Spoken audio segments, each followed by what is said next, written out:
¿Cómo les va? Muy buenos días. Esto es Orden del Día, exactamente la hora 11 en la República Argentina. Un miércoles con mucha actividad preparatoria de lo que va a ser el mensaje del titular del Ejecutivo, de Javier Milei, el próximo domingo a las 9 de la noche.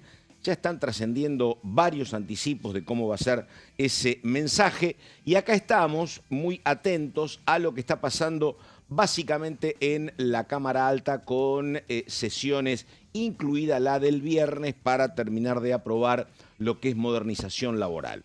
Comienzo saludando a compañeras y compañeros. Ella es Daniela Romero. ¿Cómo le va, Romero? ¿Qué dice? ¿Cómo estás, Pato? Buen día. Muy bien, muy bien. Sí, repasamos un poco la agenda que se viene, porque ayer fue la sesión preparatoria, vamos a estar hablando de eso. Ante todo sobre cómo fue que terminó Carolina Moisés como vicepresidente primero, justo después del quiebre del interbloque de José Mayans. Ahí el gobierno celebra, ¿no?, estar aún senador de los 2/3 en la Cámara Alta, así que atentos a cómo se están llevando a cabo esas alianzas. Pero mañana tenemos la sesión que iba a ir hacia la aprobación de la ley de glaciares, que había tenido dictamen de comisión en diciembre, pero no se había podido tratar hasta ahora. Estaban ahí modificando cuestiones de la letra chica del proyecto. Y también el acuerdo de la Unión Europea con el Mercosur. Hubo un cambiazo y el régimen penal juvenil se va a tratar el viernes, pasado mañana, junto con el proyecto de modernización laboral, que falta esa aprobación de los cambios de diputados, ¿no? Y ahí va hacia la sanción definitiva. De esta manera, Pato, el presidente Javier Milei para el domingo estaría viniendo con la sanción de tres proyectos que son clave, uno de ellos siendo el acuerdo comercial de la Unión Europea, y también con la media sanción de la ley de glaciares, que también es un tema que es importantísimo para la Casa Rosada, al nivel que dicen que es más importante que la reforma laboral para ellos. Así que, en materia de inversión económica, seguro, sí. Bueno, sí, esto es un debate que se va a estar dando acá en la Cámara de Diputados durante el mes de marzo. Va a ser interesante. Hay otras contrapropuestas, otros proyectos de diputados. Así que bueno, pero sí, es un proyecto muy importante para la Casa Rosada. Así que de esta forma la mesa política se compromete a darle ese espaldarazo, como le dicen al presidente, para el domingo, ¿no? Respecto a la elección de autoridades de la Cámara, en la Cámara Alta, yo creo que era Carlos Menem, que en alguna oportunidad le preguntaron que dijera algunos tips para la gestión de gobierno. Menem cumplió en su momento más de 10 años como presidente, 6 el primer mandato, 6 y medio, 4 el último. Y si no me equivoco, repito, el riojano decía que 2 de los tips eran tener información propia, que el resto no la sepa nadie, ni tu otro yo. Y el segundo tema era información y sorpresa. Viste, que vos utilizaras esa información en el momento adecuado y cuando nadie lo esperaba. Y creo que en la designación de Carolina Moisés hay mucho de esto, hay mucho. Porque vos preguntabas y acá gente informada como ustedes que te decían, mirá, está la discusión si va a ser Abdala o no el presidente provisional, puede ser que sea la ex diputada libertaria por Neuquén, pero no estaba en los planes y no sé si es mérito exclusivamente de Bullrich, tal vez no, el cerrar con esto, la sorpresa de Mayans, pero creo, la verdad, que información y sorpresa son 2 elementos centrales para hacer política y ayer estaba muy al pie de la cuestión toda la designación de Moisés. Ampliamos enseguida, antes de los títulos. Saludos a Solaberrieta. ¿Cómo andas, Pato? Buen día. Bien. En un ratito vamos a estar hablando en extensión y con detalles de este proyecto de presupuesto universitario que un poco quedó como en el medio de todo el temario importante de las extraordinarias, pero que sabíamos que iba a tener su epicentro a partir del mes de marzo, cuando se abra el periodo ordinario, y aclaramos: en diputados esta semana no hay agenda, todo pasará por el Senado. Ayer hablé con un decano universitario, me dice, yo no soy rector, a mí no me cierra el aumento, pero tampoco sé si los rectores ya dieron un preacuerdo para este aumento. Vamos con los títulos, esto es Orden del Día, por favor.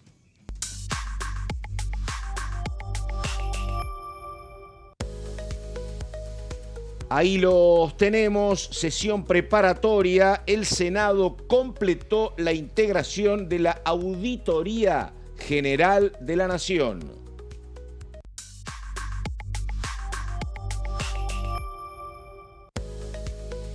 Diplomacia parlamentaria. Martín Menem y Wang Wei encabezaron la celebración del Año Nuevo Chino.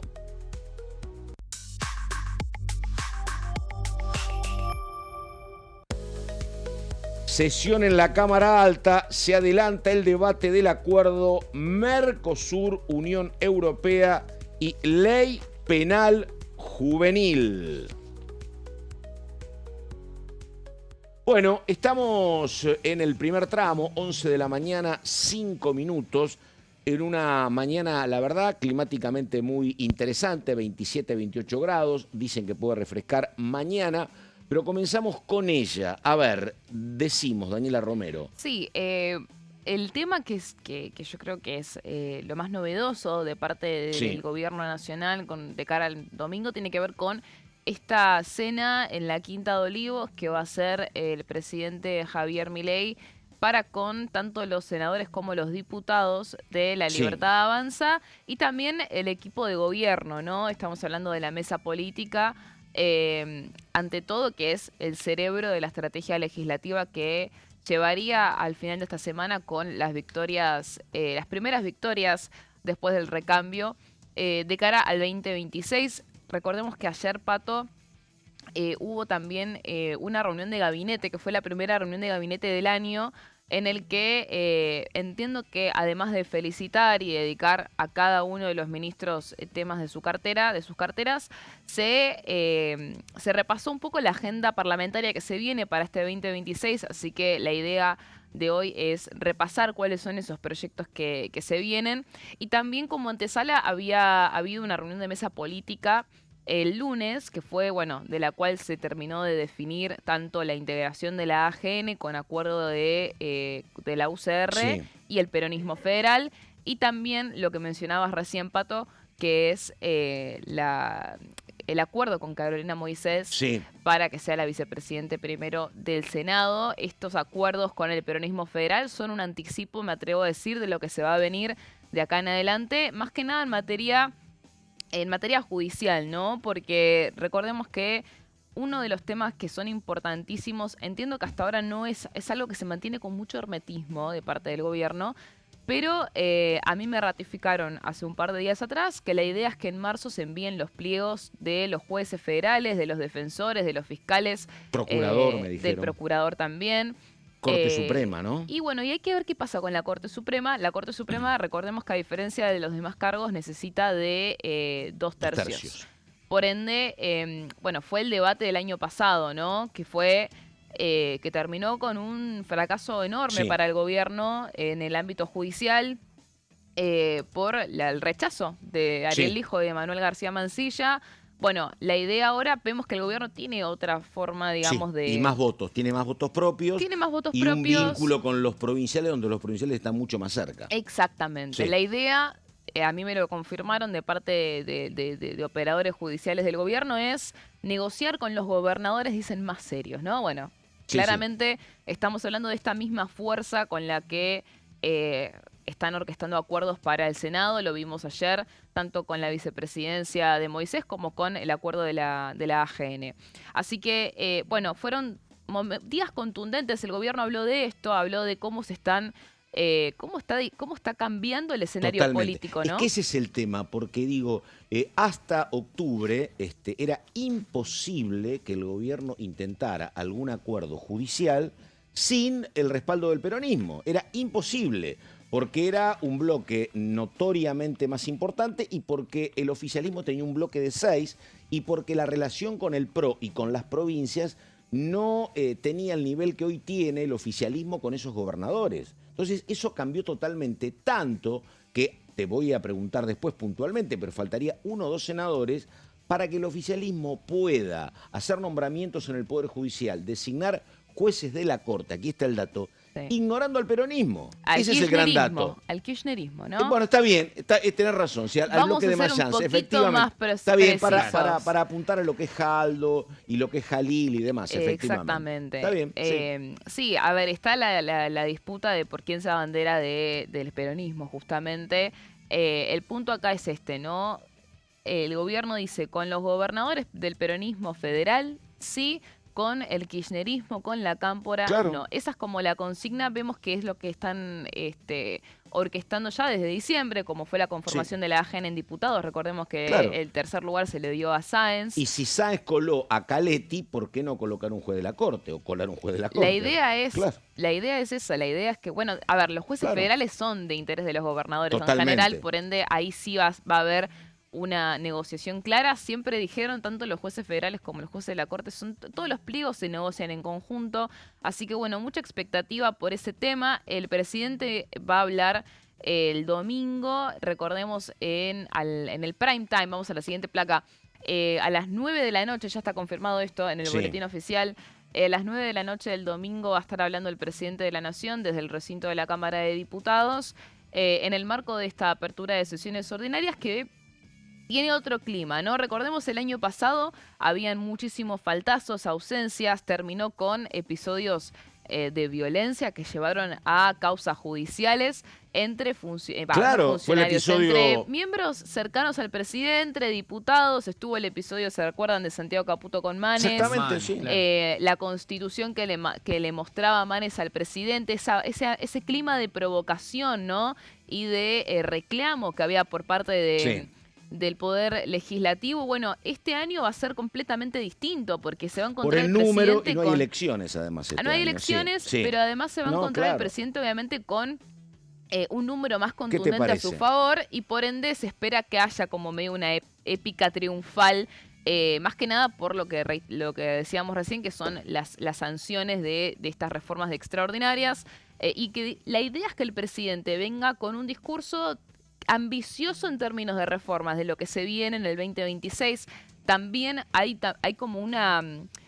A ver, la mesa política te dice, no me hagas pensar más allá del viernes, porque esto es todo a corto plazo, pero sí hay una realidad que es, hay que ver cómo estas alianzas y cómo este nuevo escenario político que recién estamos empezando a ver cómo se está cocinando ahora, cómo va a perdurar hasta las elecciones, donde los gobernadores, por supuesto, que van a competir. Y bueno, la idea del gobierno es que con esa competencia no se termine de perjudicar todo lo que se logró hasta ahora en términos de acuerdos. Así que bueno, el discurso, reitero, va a ser a las 9 de la noche, a las 21 horas del domingo, y después va a haber una cena en la Quinta de Olivos con los diputados y senadores de La Libertad Avanza y el equipo ministerial. Así que va a ser claramente un clima bastante más épico, más de épica libertaria, si se quiere, ¿no? Celebratorio. Celebratorio, sí, exactamente. Y además en el contexto de que ahora sí la composición de la Cámara genera un mayor volumen de presencias,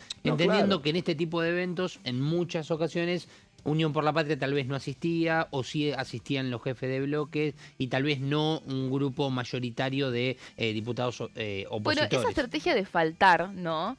En su momento me acuerdo que nosotros lo hemos hablado, Pato, de criticarlo en algún punto, en decir, bueno, pero si vos querés hacer vivo tu reclamo, hacete presente, no faltes. Bueno, yo creo que eso este año va a ser incluso más contundente, porque si vos no vas, le dejás el recinto básicamente entregado, ¿no? Al presidente. El Congreso, dicho en el mejor sentido de la palabra, retorna a la normalidad ahora con este Congreso. Porque este es un Congreso donde el oficialismo vuelve a tener la primera minoría, tiene una representación nutrida, entre diputados y senadores tiene más de 100, digo, la anomalía era la otra, un oficialismo con un puñado de senadores y 30 diputados. Esto es lo que era natural para cualquier gobierno, desde Alfonsín hasta acá, era tener una representación sólida. Es lo que tiene Milei ahora. Sí. Bueno, vamos a ir a la tercera placa. Ahí repasamos un poco todos los proyectos que va a tener Milei como antesala, ¿no? Como victorias legislativas de cara al domingo. Habíamos mencionado el más contundente, obviamente, la modernización laboral, que va a tener su sanción definitiva este viernes, después de que el Senado acepte los cambios de diputados. Se lo escuchó a Bartolomé Abdala, que quieren en ordinaria tratar el 44. Sí, quieren que el tema de las licencias vuelva a presentarse como un proyecto de ley aparte. En la Casa Rosada no dijeron eso. Y tampoco lo dijo Bullrich, es raro. Hay una pequeña contradicción ahí, pero más allá de las contradicciones y de cuál es la verdadera intención del gobierno, lo cierto es que sí fue un tema que no tuvo debate, ¿no? Y que, bueno, si se debate, sería interesante, ¿no? Ver si realmente ese tema lo tratan a fondo. Pero bueno, modernización laboral, con este cambio de la eliminación del 44, va a ser sancionado el viernes. Después también en la misma sesión se va a aprobar, se va a sancionar el régimen penal juvenil. Después de más de un año, ¿no? Recordemos que es un proyecto que el año pasado ya se había debatido. Así que bueno, acelerado también como una de las victorias de Patricia Bullrich en su llegada al Senado. Y después también el acuerdo de la Unión Europea con el Mercosur, que es un acuerdo, el primer acuerdo comercial que se trata este año. Sí. No va a ser el único, claramente. Todavía no mandan el de Estados Unidos, Pato, no. Porque esto voy a traerlo para que lo charlemos, si querés, esta semana. El acuerdo comercial con Estados Unidos está en revisión. Sí. Por el fallo de la Corte Suprema de Estados Unidos, que le canceló... Baja aranceles. La baja de aranceles discrecional, si querés, que le había inculcado el presidente Trump. Y la baja de aranceles a Brasil lo pusieron en una posición, por ejemplo, en un lugar que antes no tenía. A Brasil lo hace más competitivo ahora sí. Bueno, el tema, claro, porque Trump volvió a poner aranceles. Sí. Del 10% para todos los países. El acuerdo comercial con Estados Unidos, Argentina lo blinda de ese otro 10%. El tema es que habían muchas bajas arancelarias que estaban enmarcadas en esos aranceles que había puesto Trump. Hay que ver de todos los 1.600 productos que contempla Estados Unidos de beneficiar a la Argentina, cuáles tenían aranceles ya previos consolidados al arancel de Trump, para ver qué tanto, entre comillas, sirve a la Argentina. Y en ese sentido también hay una intención del gobierno, Pato, de presionar más a fondo con otras negociaciones que quedaron con el final abierto, por ejemplo, acero y aluminio, ¿no? Que igual va a ser muy difícil que Estados Unidos termine... cediendo a bajar, ¿no? Ese arancel que está contemplado dentro de la sección 232 de Seguridad Nacional. Para que pueda exportar al lugar, por ejemplo, que si no queda seriamente comprometido, si tiene que pagar aranceles. Hay que ver cómo impactaría eso en las pocas industrias que exportan en la Argentina acero y aluminio. Entiendo que hay una que está directamente bloqueada en Estados Unidos por medidas de dumping. Entonces, bueno, va a ser... interesante ver cómo lo llevan a cabo, pero bueno, es algo que también... La decisión de la Corte frenó todo. A ver, más que frenó todo es... Bueno, revisemos a ver el anexo con los nomencladores, a ver cómo queda esto. El acuerdo igual va a seguir vigente, lo van a mandar, esa es la decisión de la Casa Rosada, pero bueno, no va a ser quizás tan inminente como se pretendía hace un par de semanas atrás. Pero bueno, mientras tanto el acuerdo de la Unión Europea con el Mercosur, al gobierno también está frisado por la judicialización del Parlamento Europeo. No obstante, la idea del gobierno es que la Argentina sea el primer país... signatario de América Latina. Exactamente, porque aparte del Mercosur, perdón. Cuando el Parlamento Europeo lo ratifique, la Argentina, si es el único o uno de los pocos países que lo tiene ya aprobado... Puede pelear mejor los cupos. Bueno, puede pelear mejor los cupos y es más, el cupo de la región, si Argentina es el único país que lo tiene aprobado... va directamente entero a la Argentina. Entonces, bueno, hay un apuro ahí también desde ese lugar. Por supuesto que, como decíamos, la media sanción también de la ley de glaciares y también la aprobación del pliego de Fernando Iglesias como embajador. Eso es otra cosa que también se trata esta semana.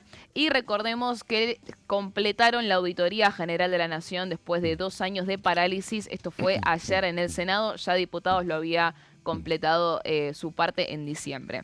Vamos a ir a lo que se viene, Pato. ¿Cuáles van a ser? ¿Qué podemos esperar del discurso del presidente de cara al 2026? Primero que nada, va a haber un hincapié importante en esto, ¿no? De que va a ser, y que es, el Congreso, como le dicen, más reformista de la historia. La idea es justamente resaltar todos los avances que se estuvieron haciendo en, hay que decirlo, tiempo récord, y que esa misma idea se va a pretender para este año, para el año 2026. Un poco retomo la idea que te decía, Pato, de apurar los consensos ahora que está todo más o menos ordenado antes del periodo electoral, ¿no? Ahora, claro. Exactamente. Obviamente también teniendo no solamente la sanción de las reformas, sino que, vamos a la siguiente placa, el festejo, por decirlo de alguna forma, la celebración que hay, el goce que hay dentro del gobierno, con que le falta un senador para llegar a los 2 tercios en la Cámara Alta. Esto a partir de este cambio, ¿no? Dentro del bloque, del interbloque del peronismo en la Cámara Alta. Así que, obviamente, teniendo también una cuestión ahí de acuerdos políticos que también lleva adelante el espaldarazo, ¿no? Para el domingo. ¿Y qué podemos esperar de los próximos debates, Pato? Vamos a ir a la siguiente placa. Primero que nada, atentos a lo que va a pasar con la reforma política. El gobierno había presentado, Pato, ¿te acordás? Sí. La eliminación de las PASO y la modificación del financiamiento de los partidos políticos. La idea un poco es acelerar más que nada la cuestión de la eliminación de las PASO para las presidenciales. Acá, dentro de los bloques aliados, no están a favor de eliminar las PASO. Lo decía ayer Ardoin, ¿te acordás? Sí, lo decía, lo daba a entender. Sí. A mí me lo dijeron más contundentemente otros referentes del PRO, porque lo que distinguen es eliminar las PASO para las de medio término, que en realidad fue una suspensión. Y otra cosa es la presidencial, ¿no? La presidencial en donde, recordemos lo que fue Patricia Bullrich. Es candidata porque le ganó una PASO a Recordemos Larreta. eso, Larreta Bullrich. Bueno, a ver, hay que ver cómo se da este debate. Bien lo decías ayer vos, Pato, no son todos los partidos que tienen internas, entonces es algo que le termina siendo más funcional a la política, y a la oposición, porque cuando estás en el oficialismo, hoy la lapicera la tiene el titular del Ejecutivo y antes la tenía Cristina. El problema cuando sos oposición, que no hay lapicera mágica. Exactamente, entonces hay que ver cómo se va a dar ese debate. Yo entiendo que la modificación de financiamiento de partidos políticos, si se vuelve a insistir en ese sentido, va a ser más una carta de negociación que una real intención de avanzar con eso, porque el punto es las PASO, así que atentos a cómo se va a llevar a cabo ese debate.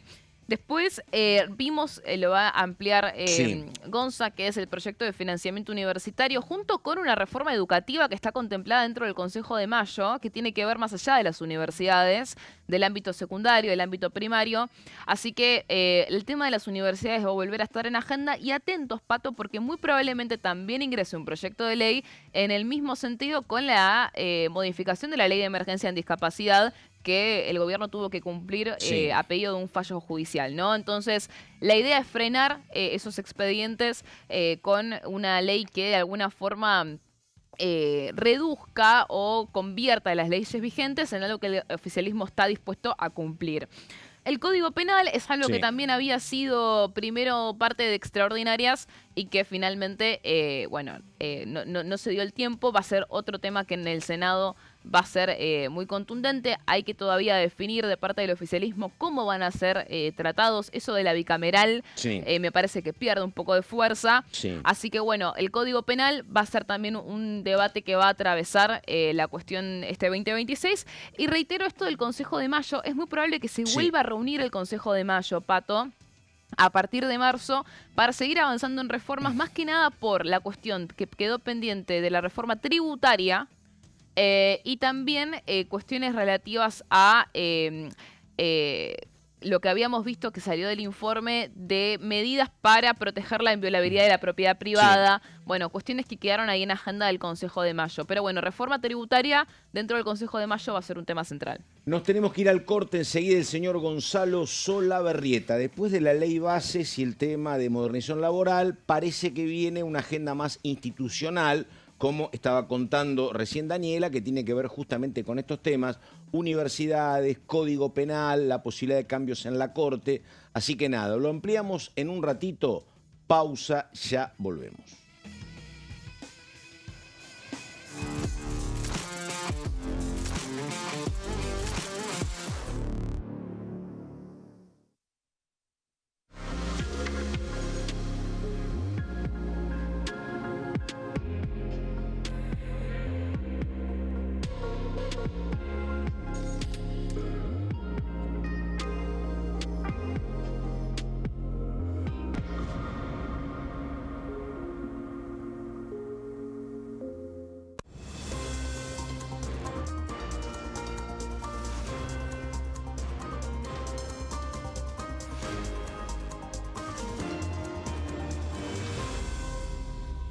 Consenso, de lunes a viernes, 12 horas.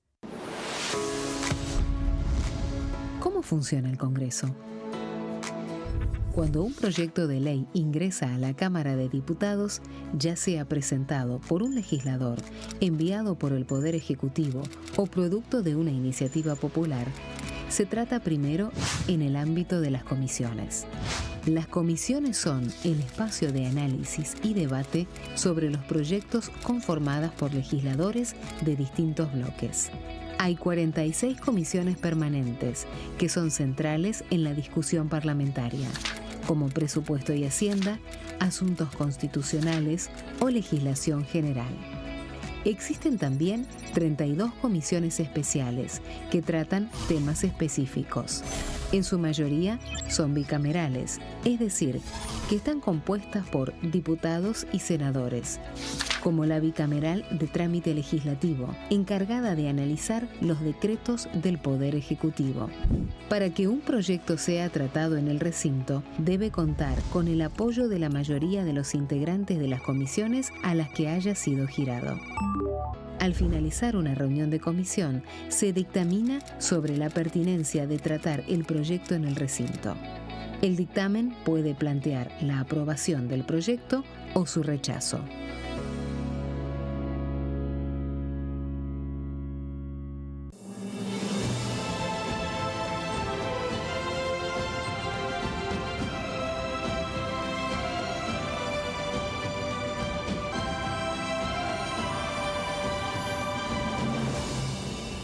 La bancada, de lunes a viernes, 13 horas.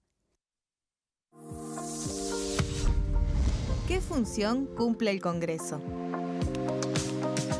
El Congreso ejerce su función legislativa a partir de la deliberación y sanción de leyes que busquen el bien común de todos los habitantes. Durante 2024 se sancionaron 44 normas de enorme trascendencia, como la Ley Bases y Puntos de Partida para la Libertad de los Argentinos, la Ley de Medidas Fiscales Paliativas y Relevantes y la Boleta Única de Papel. La Constitución Nacional determina las atribuciones del Congreso, las cuestiones sobre las cuales puede y debe legislar, así como sus limitaciones. También establece la relación entre los distintos poderes, que es fundamental para equilibrar el sistema republicano.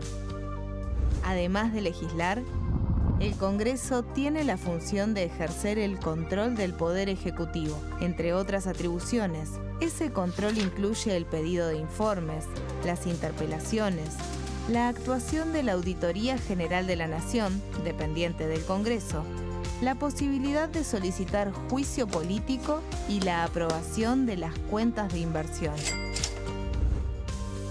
Desde la reforma constitucional de 1994, el jefe de gabinete de ministros tiene la obligación de concurrir periódicamente al Congreso para informar acerca de la marcha del gobierno. Este informe se realiza alternadamente en cada Cámara del Congreso.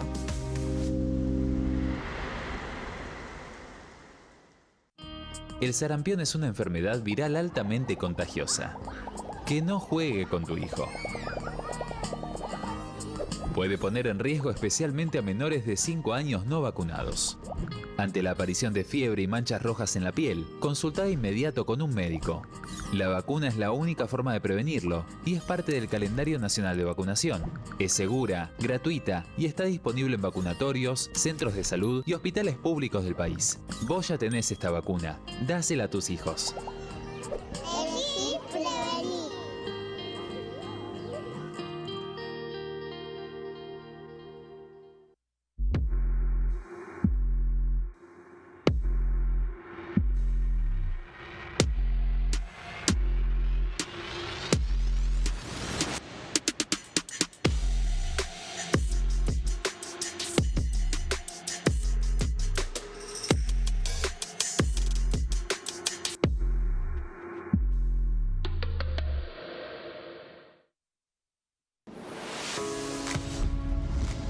¿Cómo funciona el Congreso?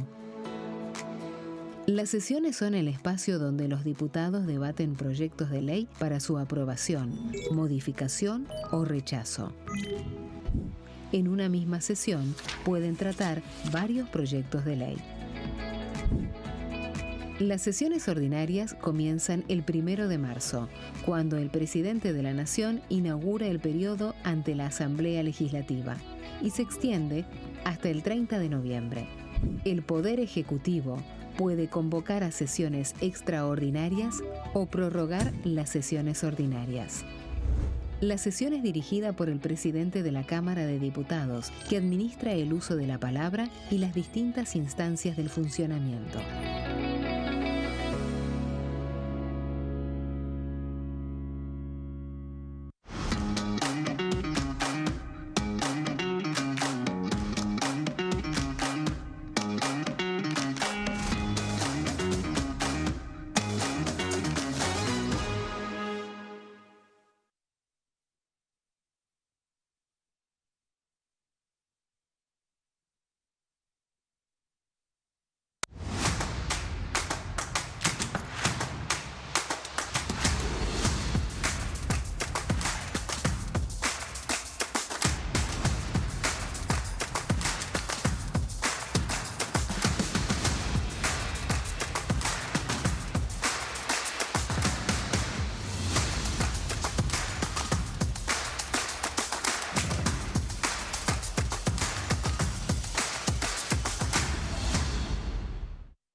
Bueno, lo estábamos señalando recién, esto es orden del día. Enseguida viene el señor Solabarrieta con una cuestión clave, que es el tema financiamiento universitario y cómo se estima que puede ser el acuerdo con docentes y no docentes.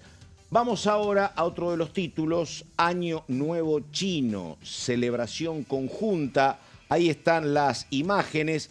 Participaron el titular de la Cámara de Diputados, Martín Menem, y el embajador de la República China. Además, estuvo la titular del grupo de amistad con el país asiático, Juliana Santillán, legisladores nacionales y representantes de la comunidad china en el país. Martín Menem encabezó la celebración institucional del Año del Caballo de Fuego, realizada en el histórico y hermoso edificio del Molino, junto al embajador de la República Popular China, Wang Wei, y la titular del grupo de amistad con ese país. El encuentro estuvo organizado por la Dirección de Diplomacia Parlamentaria, junto con el edificio del Molino, la Embajada de la República Popular China y la Ruta del Año Nuevo. Martín Menem señaló que celebrar el Año Nuevo es también una manera de reafirmar que el diálogo entre culturas está presente, y subrayó que Año del Caballo de Fuego es una festividad que trasciende fronteras y nos invita a encontrarnos desde la cultura, la tradición y el respeto mutuo. Por su parte, el embajador celebró el encuentro y afirmó que China y Argentina son socios estratégicos e integrales. En febrero cumplimos 54 años de relaciones diplomáticas y concluyó: el inicio de este año es símbolo de la esperanza. El caballo en la cultura china significa energía, emprendimiento y dinámica. Por eso nuestra amistad será cada vez más profunda.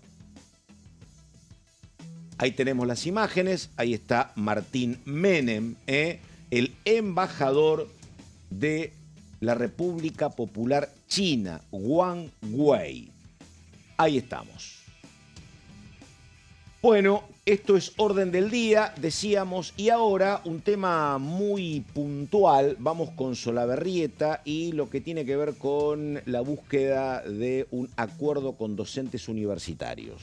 Exacto, Pato, vamos a hablar de este proyecto que presentó entre medio de toda la agenda que ya implicaba, ¿no?, lógicamente, un trabajo muy intenso en diputados y en el Senado respecto a las sesiones extraordinarias que están ya por finalizar este fin de semana. Se metió el gobierno nacional dentro del boletín oficial con un tema muy trascendental y que, bien lo explicaba Dani, será tema de aquí, es decir, a partir del 1 de marzo en adelante para este año, y es un poco el rumbo que seguramente nos vaya a orientar Javier Milei el domingo a partir de las 9 de la noche, cuando en cadena nacional esté abriendo un nuevo periodo ordinario en el Congreso de la Nación. Y nos referimos al presupuesto universitario, que no es solamente para el funcionamiento de las universidades en sí, sino que también aplica para la parte de salud de las universidades, que es otro de los temas que también generaba una cierta preocupación. Vamos a empezar a repasar algunos de los datos principales que tienen que ver con este proyecto que presentó el Gobierno Nacional y que, recordemos, había llegado al Congreso en 2 ocasiones porque había sido en el medio vetado por el presidente de la Nación. Recordemos, se había aprobado en el Congreso, había sido vetado por el presidente de la Nación y hubo una insistencia sobre este proyecto. Recordemos entonces, el proyecto en sí, el nombre exacto es Financiamiento de la Educación Universitaria y Recomposición del Salario Docente. Importante porque se remarca dentro del título también el tema vinculado al salario, que es una de las quejas principales que tiene hoy en día el mundo universitario y el mundo docente en general, Pato. Hablé ayer con un decano que me dijo: mira, obviamente un poco es mejor que nada, lo vamos a aceptar. Por supuesto que reclamaríamos más, y lo que te dije, nosotros seguiríamos discutiendo, pero aparentemente los rectores, que es la instancia superior a los decanos, ya habrían gestado un semipleno acuerdo con las autoridades de educación, así que parece que el tema camina. Pero dale. Sí, el tema camina, van a ser diferentes posturas las que podamos observar desde el Consejo Interuniversitario, desde los rectores. Posiblemente nos encontremos con rectores que no estén de acuerdo, otros que tal vez te digan, bueno, la verdad es mejor un aumento antes que nada. Teniendo en cuenta que hace 4 meses este tema está al borde de ingresar a la parte judicial, ¿no? Respecto a lo que implica el reclamo por el cumplimiento de esta ley hoy en día. Bueno, esto está incluido en el periodo extraordinario, pero recordemos, se había aclarado que el tema iba a empezar a tratarse a partir de marzo en el periodo ordinario. Vamos a ir a la siguiente placa, que tiene que ver justamente con uno de los fundamentos de este proyecto que propone el Gobierno Nacional, que dice que esta modificación procura lograr el cumplimiento efectivo del objetivo establecido en la Ley de Educación, justamente universitaria, que es el 27.795, de garantizar la protección y el sostenimiento del financiamiento de la educación universitaria pública en todo el territorio de la República Argentina. Este tema no es menor, porque si hay algo que cuando comenzó el gobierno de Javier Milei, había como un cierto comentario, algún temor de que tal vez el gobierno nacional no tenga la postura de seguir apoyando las universidades públicas. Bueno, con este proyecto por lo menos y con esta declaración que está dentro de los fundamentos del propio proyecto, no es menor traerlo a la mesa, este fundamento, esta explicación que propone el Gobierno Nacional, que ya de por sí presenta el proyecto. Vamos a ir a la siguiente placa, que tiene que ver justamente con algunas de las cuestiones ya de números, Pato. Dale, vamos. Recomposición presupuestaria para gastos de funcionamiento, uno de los temas principales y que había sido uno de los conflictos que desde el 2024 se había generado inclusive con marchas universitarias. Si la inflación, dice el proyecto, o sea el IPC, el índice del precio al consumidor, supera el 14,3%, que es el valor promedio anual del presupuesto 2026, ahí hay recomposición. Ahí el Gobierno Nacional puede tomar la posta para que haya justamente una partida presupuestaria extra para que no se pierda justamente en cuanto a lo que tiene que ver con la inflación, en lo que significa el funcionamiento de las universidades. Vamos a ir a la siguiente placa y vamos a dividirlo en lo que en principio decíamos es el funcionamiento de las universidades, que ya era un conflicto importante. Recomposición presupuestaria para el funcionamiento del sistema de salud universitario. Bueno, el Gobierno Nacional va a destinar un poco más de 80.000 millones de pesos. Esto es, perdóname, para las universidades, que no son todas, son la minoría. Sí, no son todas. Las que tienen un sistema de salud propio, como es, por ejemplo, el Hospital de Clínicas. Por ejemplo, hay alguno más. Creo que hay alguna en la Universidad Nacional de Rosario. En el resto, no. Pero básicamente acá tenés decenas de universidades que no tienen hospitales, la mayoría. Pero para el caso del Clínicas y alguna más, está esta plata incluida. Exactamente, sí. Y ya había un reclamo por parte de estas autoridades de salud de las universidades respecto a porcentajes que no estarían recibiendo, que decían... Porque si tenés que derivar del presupuesto universitario normal, tenés que derivarle plata a salud, se te complican todos los números. Esto venía arrastrado de... el hecho de que no hubo presupuesto durante 2 años, que eso también complicó la cuestión. Para que tengamos una idea, Pato, sumado a esto, aproximadamente entre todos los servicios hospitalarios y de salud de las universidades, se presume que aproximadamente 700.000 personas se atienden por año, para que tengamos un número en la cabeza para entender esta cifra.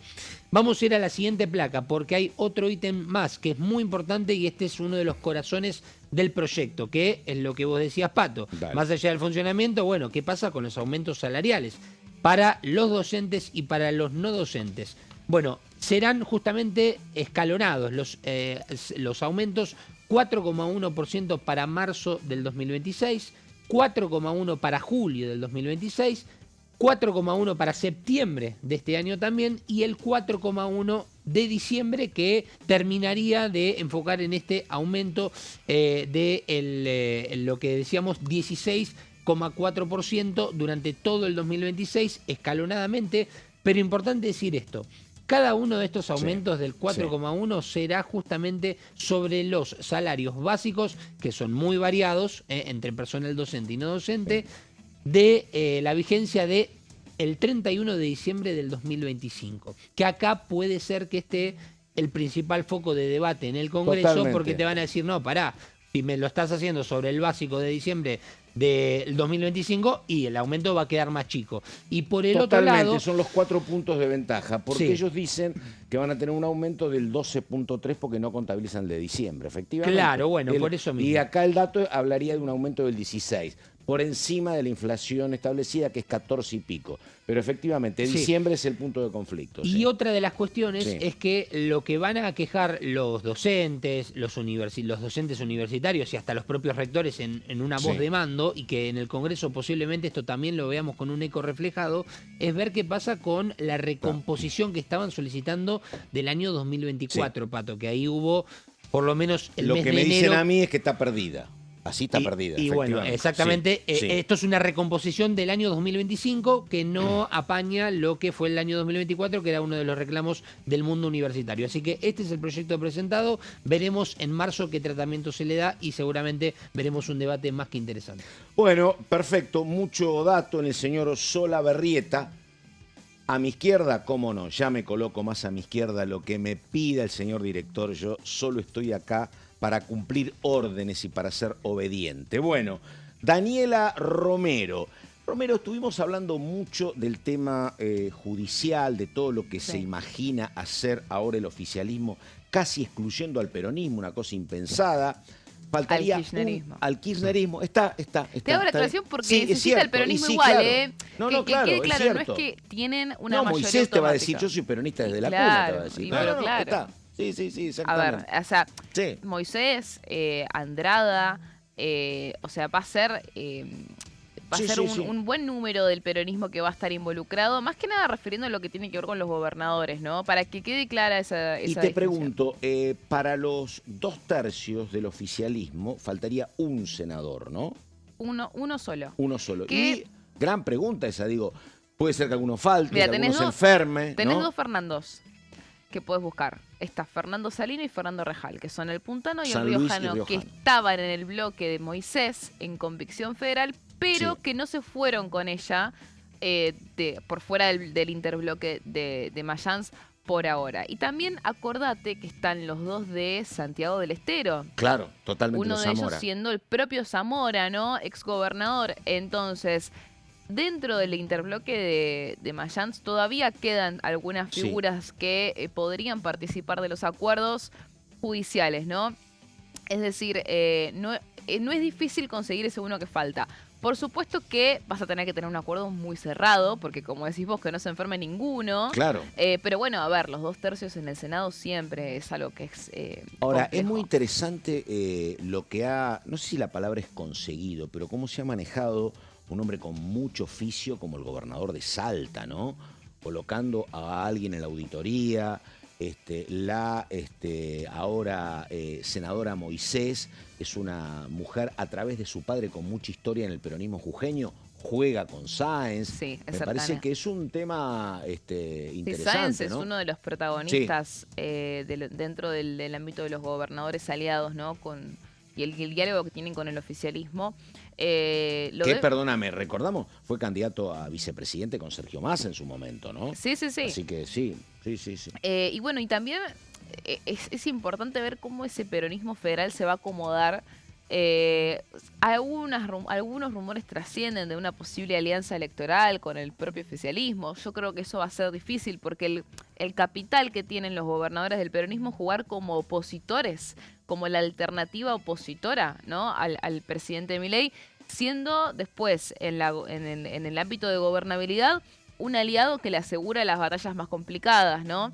Pero, por ejemplo, algo que es contundente es qué cosas sí y qué cosas no, porque la reforma laboral, por ejemplo, no fue aprobada por este peronismo No, en el Senado. Totalmente, sí. Sí, en diputados. Estamos hablando de las mismas provincias que en diputados contribuyeron, porque lo necesitaban para la mayoría, pero en el Senado no. En el Senado no hubo aporte. Entonces, estoy hablando del peronismo de Moisés y de los que ahora se fueron, ¿no? Por supuesto que vos tenés, por ejemplo, a Betty Ávila, que es de Independencia ahora, que es el bloque de Jaldo, en el Senado, que sí apoyó la reforma laboral. Pero bueno, o sea, hay una situación en la que estos gobernadores no son una carta de juego garantizada para el gobierno nacional, lo cual lo fuerza. Sí, lo dijo Patricia Bullrich ayer. Lo fuerza a tener que acordar. Exactamente. Exacto. No, y lo que yo no tengo claro, no sé si ustedes han hablado con algún representante de estas provincias, o también lo puede explicar el propio kirchnerismo. ¿Qué fue lo que pasó? Porque la idea que me parecía que era una idea lógica del sector de Mayans y de Cristina era, mira, no nos enojemos con los senadores que responden a los gobernadores, porque la necesidad tiene cara de hereje. Entonces cada gobernador a veces tiene que hacer arreglos que a nosotros mucho no nos gustan, pero ellos lo necesitan para la gobernabilidad, necesitan recursos, qué sé yo. Se imaginarían lo que pasaba, por ejemplo, en su momento con los Kirchner gobernando Santa Cruz. Entonces acá aparecía en una posición de decir, bueno, que Jaldo se maneje como pueda, que Jalil se maneje como puede. No empecemos a chocar contra ellos y a sacar tarjeta roja. Porque bueno, el tampoco tema es que la tarjeta roja ya la sacaron. Exactamente. Entonces, eso fue lo que cambió vertiginosamente y ahora hay un discurso que uno lo entiende desde el enojo, pero están calificando de traidores a todo el mundo, pero que también es cortoplacista. Esto es lo que uno ve, ¿no? Sí, a ver, o sea, el fuego se fue propagando de a poco. Sí. Dentro de, puntualmente, el interbloque de Mayans en el Senado, el año pasado, el enojo fue lo del presupuesto 2025, que Moisés y el bloque habían aprobado, ¿no? El presupuesto 2025, justo un presupuesto que el peronismo venía demandando hacía 2 años que esté. O sea, justo una batalla que, si me preguntas a mí, no me parecía tampoco... no era una cuestión de tanto de ideológica, ¿no? No. Pero bueno, lo que te decía Moisés es, esa fue la excusa, pero en realidad ya venían con esta idea porque ya la habían echado a ella y además ella fue después, lo de la suspensión fue después. Sí. Y ahí cuando sucede la suspensión de Moisés en el PJ, ella ya anticipaba esto. Mayans ya se anticipaba esto, dicen que fue por orden de Cristina Fernández de Kirchner y que Mayans había dicho el año pasado, no hagan esto porque me rompe ese bloque. O sea, si se avanza en esa dinámica, perjudicas el bloque. Dicho y hecho fue exactamente lo que pasó. El proyecto de modernización laboral fue el Last Dance, como lo dijimos ayer. Pero, y después, bueno, sucedió lo que sucedió ayer, ¿no? Y además hay otro dato que tendría que tener acá el número específico de cómo le fue al gobierno nacional en La Rioja, en Tucumán, en Catamarca, en las elecciones de octubre. Pero, por ejemplo, tengo presente lo que pasó en Córdoba. Digo, en Córdoba gana un candidato como Roca de apellido, desconocido, frente a todo lo que es Schiaretti y lo que es Yarlora. Digo, bueno, si en tu provincia gana el presidente con un candidato desconocido, vos como senador o como diputado podrás mantener tu diferencia, podés sostener tu independencia, pero tampoco es funcional si el gobierno ganó en tu provincia que vos hagas exactamente lo contrario. Sí, o por ahí no ganó, pero que quedó con una buena cantidad de puntos. Claro, lo que contaba ayer Ardoaín, dice, no fue nunca La Pampa y perdió por 1000 votos, efectivamente, es otro tema. Sí, obviamente que eso también es algo que los ponen a todos en alerta, más que nada de cara a lo que va a ser la competencia por el 2027, donde van a volver a competir. Sí. Entonces, ¿cómo se vuelve a orquestar esta alianza con el marco electoral? ¿Sabes qué? ¿Cómo se resuelve eso? Van a ver en abril o mayo del año que viene cuánto mide el gobierno nacional de imagen. Si mide mucho, se plegarán y se cobijarán bajo esas alas. Y si lo ven al gobierno un poco más cascoteado, alguno me parece que intentará tomar distancia. Y si la oposición tiene un candidato de peso, si la oposición no tiene candidato de peso, ¿dónde voy a ir? Es que ahí la gente siempre va a algún lado. Yo creo que ahí depende. Yo coincido, pero eso para mí aplica para los que son los que comparten electorado con Milei. Claro. Los que no comparten electorado con Milei, les conviene mantenerse como opciones de la oposición, ¿me entendés? Sí, claro, y ahí está el juego, ahí está el juego de qué va a pasar con el peronismo, cómo se va a ordenar el kirchnerismo es el único que no comparte electorado. Pero el resto, ellos buscan hacer como una especie de frente unido y dejar a los que lo llaman los traidores más atrás. Sí, claro. Va a ser difícil que consigas eso. A ver, Depende de la provincia. Vos fuiste testigo. En algunos espacios esa construcción se logró. Estoy pensando en el Chaco con Esdero. Y no se pudo construir en Corrientes, por ejemplo, con Valdés. Es así. No, pero yo estoy hablando del peronismo, claro. Del peronismo propio. Del peronismo. No sé si cómo va a organizarse. Sí. ¿Cómo piensan? Grave problema para el peronismo. Bueno, eso va a ser contundente. Recordemos igual que el peronismo se organiza por provincia, por distrito, es distinto. Sí. Pero bueno, justamente lo que debatía Moisés, por ejemplo, con Leila Chájar en Jujuy es, no me ganan ninguna elección interna, por eso me suspenden. Entonces, totalmente. las elecciones internas en cada provincia, bueno, va a ser interesante ver cómo se lleva adelante el acuerdo de unidad que está pretendiendo compañera, el peronismo. Si hablas con alguno del oficialismo te vas a decir, take it easy, déjame, estamos en febrero todavía, déjame que déjame que disfrutemos de esto. Vos ya planteás el 2027. Tranqui, yo creo que todos están pensando en eso constantemente. De hecho, bueno, mismo el PRO, ¿no? Que sabemos que va a tener un candidato presidencial propio, pero que es muy probable que la provincia de Buenos Aires vaya a tener una alianza nuevamente. ¿Y quién va a ser el candidato para la gobernación en la provincia de Buenos Aires? ¿Alguien amarillo o alguien violeta? Yo no veo que haya lugar para los amarillos, me parece, la verdad. Yo creo que ahí puede haber también no sé si es un toma y daca la forma de decirlo, pero decir, bueno, yo voy como candidato presidente, pero toma, la gobernación de la provincia te la dejan. Bueno, puede ser una opción. Yo creo que es algo que se va ordenando a lo que voy con todo esto. Santilli, por ejemplo. Bueno, para gobernador Santilli podría llegar a ser, pero hay muchos candidatos en la provincia de Buenos Aires. Pero mirá igual cómo me lleva el 2027. Bueno, igual a lo que yo voy con el 2027, Pato, es aprovechar este momento de ahora para el gobierno es importante antes de que llegue ese debate real para poder acelerar todas las reformas posibles antes de que cambie el escenario político otra vez, ¿no? Ahí estamos. Daniela Romero. Dani, muchísimas gracias. A usted. Señor Gonzalo Solabarrieta. Un placer, sé que Pato. atraviesa momentos complicados, pero todo se supera en la vida, Solabarrieta. Totalmente. Bueno, Gonzalo, muchas gracias. Un abrazo, Pato. Enseguida la continuidad de DTV. Ya por acá la vemos a Jessica Calcaño. Enseguida ellas. Pausa y hasta cualquier momento nosotros. Dale.